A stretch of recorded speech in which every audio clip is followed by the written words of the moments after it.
America ने USS Abraham Lincoln carrier strike group की तैनाती की ताजा तस्वीरों को जारी किया।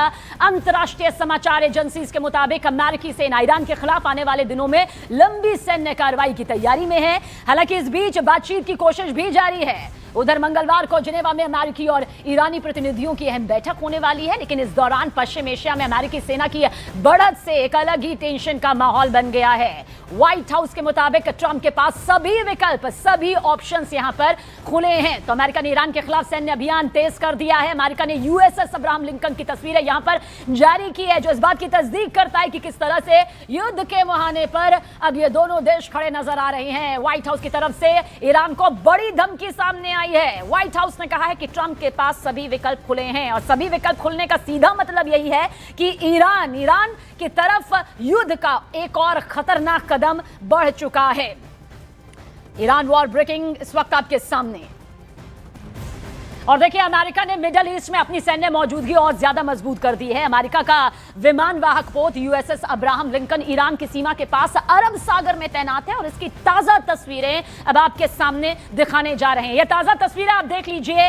ये है अब्राहम लिंकन, जी हां, विमान, अमेरिका का विमान वाहक पोत यूएसएस अब्राहम लिंकन ईरान की सीमा के पास अरब सागर में तैनात है, और इसकी ताजा तस्वीरें इस वक्त आपकी आंखों के सामने। यूएसएस अब्राहम लिंकन के बगल में गाइडेड मिसाइल डिस्ट्रॉयर तैनात की गई है। इसके अलावा कार्गो शिप भी आपको दिखाई दे रही होगी।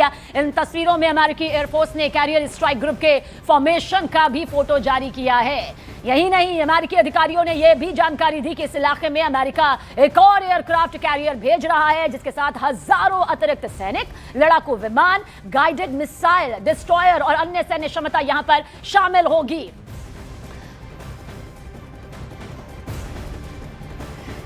चलिए अब आपको यहां पर ट्रंप के इस बाहुबली की खासियत दिखाते हैं, जो एक तस्वीर के जरिए सामने आई है आपके सामने। देखिए, वॉरशिप है, न्यूक्लियर वॉरशिप है यूएस अब्राहम लिंकन, जिसका जिक्र यहां पर हम कर रहे हैं। 333 मीटर इसकी लंबाई है, और साथ ही चौड़ाई भी आप देख लीजिए, 76.8 मीटर की ये चौड़ाई के साथ तैनात यहां पर है। 1989 का जिक्र कर लेते हैं, जब अमेरिकी सेना में ये शामिल हुआ था, और इसकी ताकत को कई गुना बढ़ा दिया था। और अभी तो ये 2026 है, इसकी ताकत और बढ़ चुकी है। 75 से 80 एयरक्राफ्ट ले जाने की ये कुवत रखता है। इसकी ताकत आप देख लीजिए, 75 से 80 एयरक्राफ्ट, हवा हो, जमीन हो, समंदर हो, कहीं भी अपने टारगेट को पूरी तरह से सेट कर लेता है, और फिर इसे पूरी तरह से नस्तनाबूद करने में ये सक्षम है। 25 से 30 सालों तक रिफ्यूलिंग, ये सबसे बड़ी बात है, रिफ्यूलिंग की कोई जरूरत इसे नहीं पड़ती है। यानी आप सोचिए, एक बार तैनाती और फिर दुश्मन पूरी तरह से तबाह। उधर अब अरब सागर में अमेरिका ने सैन्य मजबूती को और तेज कर दिया है, तो उधर ईरान जख्मी शेर की तरह इंतजार कर रहा है कि कब अमेरिका हमला करे और वो इजराइल पर मिसाइलों की बौछार कर दे। उधर कुछ रिपोर्ट्स में यह दावा किया गया कि अमेरिका ईरान की टॉप लीडरशिप को सबसे पहले मारने की कोशिश करेगा, ताकि युद्ध को महज 48 घंटे के अंदर जीता जा सके।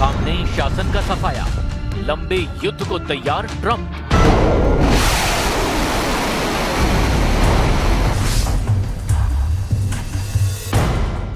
ईरान की पूरी टॉप लीडरशिप अच्छी तरह से जान चुकी है कि अमेरिका और इजराइल उस पर जून 2025 से भी बड़ा हमला करने वाले हैं।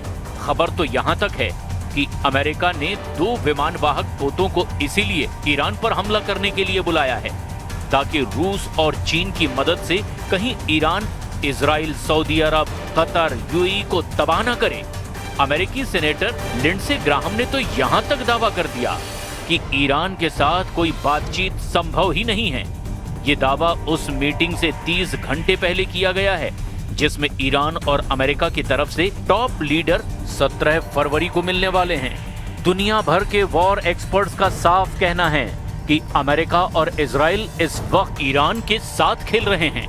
उसे समय के खेल में पछाड़ने की कोशिश कर रहे हैं ताकि ईरान पर हमले की ज्यादा सटीक और घातक तैयारियां पूरी कर ली जाएं। खबर तो यहां तक है कि ईरान ने फिर फुल ऑटोमेटेड मिसाइलें दागने की तैयारियां पूरी कर ली है। ईरान के कम से कम 5 सैन्य अड्डे सिर्फ इजराइल पर हमला करने के लिए तैयार हो चुके हैं। और अगर 17 फरवरी की मीटिंग फेल हुई तो ईरान में अमेरिका और इजराइल के दोनों मिशन एक साथ चलेंगे। सबसे पहला मिशन है जिसका ट्रंप ने भी ऐलान कर दिया है, ईरान में 47 साल से चले आ रहे सुप्रीम लीडर अली खामनेई के शासन का अंत करना। और दूसरा है ईरान के सभी परमाणु अड्डों, मिसाइल सिटी और IRGC के कमांड सेंटर का पूरी तरह से सफाया, ताकि भविष्य में ईरान, इजराइल और अरब में अमेरिका के मित्र देशों पर ना तो हमला कर पाए और ना ही धमकी दे पाए। इसीलिए दावा किया जा रहा है कि अमेरिका और इजराइल मिलकर ईरान में डीकैपिटेशन स्ट्राइक यानी कि सिर कलम करने वाला ऑपरेशन करने जा रहे हैं। ईरान के खुफिया सीक्रेट एक्सपोज, तेहरान पर आखिरी हमला शुरू। अमेरिका और इजराइल अच्छी तरह से जानते हैं कि इस बार उनका ऐसे ईरान से पाला पड़ा है जो घायल शेर की तरह उनसे सीधी जंग को तैयार है। ईरान भी मानकर चल रहा है कि अगर उसके ऊपर युद्ध थोपा गया तो वो अपने सभी दुश्मनों को इतना घातक और दर्दनाक नुकसान पहुंचाएगा जो दुश्मनों की जीत को भी हार में बदल देगी। अरब सागर से लेकर फारस की खाड़ी तक ऐसी जंग की तैयारी शुरू हो चुकी है जो शायद लंबे वक्त तक ईरान पर हमला करती रहेगी। अमेरिकी आर्मी ईरान के खिलाफ कई हफ्तों तक चलने वाली लड़ाई की तैयारी कर रही है। अमेरिकी प्रेसिडेंट डोनाल्ड ट्रंप हमले का ऑर्डर देते हैं तो आर्मी ईरान के खिलाफ लंबी लड़ाई में कूद सकती है। अमेरिका इसके लिए ईरान के पास सैन्य उपस्थिति अपनी बढ़ाता जा रहा है। रॉयटर्स ने 2 अमेरिकी अधिकारियों के हवाले से बताया कि ईरान से लंबे वक्त तक चलने वाली लड़ाई की तैयारी बड़े पैमाने पर हो रही है। दोनों अफसरों ने दावा किया कि इस दफा लड़ाई दोनों देशों के बीच पहले से ज्यादा गंभीर हो सकती है। ये बीते साल जून की तरह नहीं होगी जब अमेरिका ने इजराइल के पक्ष में आते हुए ईरान में रात को हवाई हमले किए थे। इस दफा दोनों देशों में एक लंबी लड़ाई हो सकती है। लेकिन इस बीच सवाल ये उठता है कि जब ईरान और अमेरिका बातचीत कर रहे हैं तो फिर युद्ध की इतनी विनाशक तैयारियां आखिर क्यों?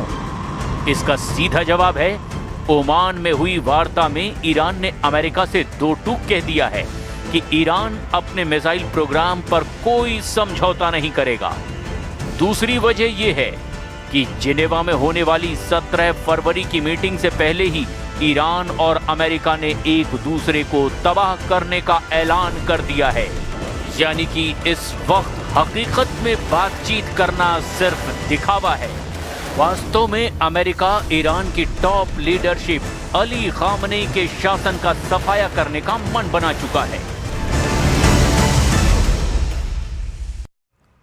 और देखिए, इस बीच अमेरिकी विदेश मंत्री मार्को रूबियो का बड़ा बयान सामने आया। मार्को रूबियो ने खामनेई पर निशाना साधते हुए कहा कि अमेरिका कट्टरपंथी शिया धर्मगुरुओं से निपट रहा है। ईरान के साथ कोई सफल समझौता नहीं हो पाया। मार्को रूबियो ने यह भी कहा कि अमेरिका नेटो को नहीं छोड़ रहा है।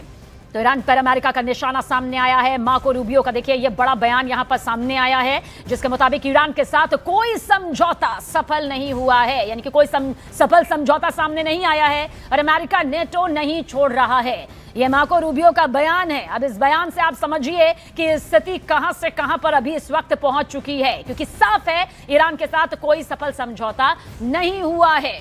सवाल यह है कि क्या अब अरब सागर में अमेरिकी सैन्य मजबूती जो तेजी के साथ नजर आ रही है वो इस युद्ध की चिंगारी को तो भड़का चुकी है, लेकिन अब बेहद करीब है